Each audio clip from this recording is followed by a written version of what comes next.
Church Member or Disciple? Is There a Difference? By Pavel Goia. Pavel Goia, Doctor of Ministry, is editor of Ministry. I grew up in communist Romania, knowing both of my grandfathers, both church members. The grandfather from my mother's side was very affluent. He owned a big prosperous farm and 2 homes. He had plenty of money, yet he was very greedy, never satisfied, and never happy.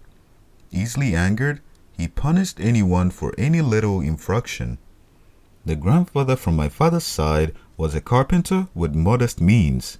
He was always singing, friendly, humble, and patient. He would pray for people, help those in need, and was always happy and kind. He would go from place to place and give Bible studies, distribute books, and talk about Jesus. The police caught him a few times. They beat him, but they could not stop him. He kept on preaching, canvassing, and singing. 2 grandpas, 2 different types of church members. 2 categories. Luke 6 verse 17 and 18 says that Jesus, quote, stood on a level place with a crowd of his disciples and a great multitude of people from all Judea and Jerusalem, who came to hear him and be healed of their diseases, end quote. We see 2 categories of church people here, the multitude and the disciples.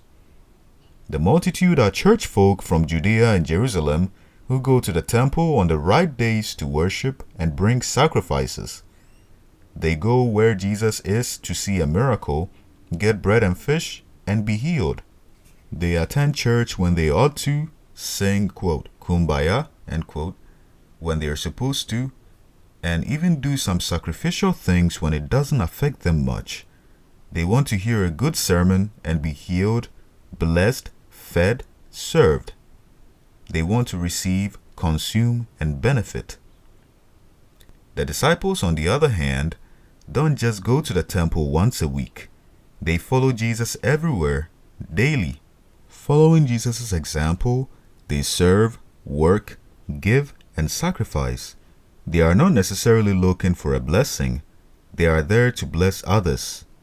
They have left everything and surrendered all. The disciples are constantly trying to learn from Jesus and become more like him. Be blessed versus be a blessing. These 2 types of church people will be around until the second coming. As Jesus addresses them, one group is under the impression that they should be okay. They think we preach, we do evangelism, we lead out in church boards, we give tithes and offerings. This group, we'll liken them to the multitude, wants to be around Jesus, but only when it's convenient and comfortable. They want to be fed and to be served. They don't want to put much effort into anything, but they do want a blessing. The other group, the disciples, wants to always be with Jesus. They want to absorb all they can from Jesus just to be like him. Ready to leave all and sacrifice everything, their passion is to serve and be a blessing. The multitude wants to model God after their plans. The disciples give up personal plans and follow his plans. The multitude wants Jesus to answer their requests. The disciples are ready to follow Jesus' requests. Quote, the multitude wants to model God after their plans.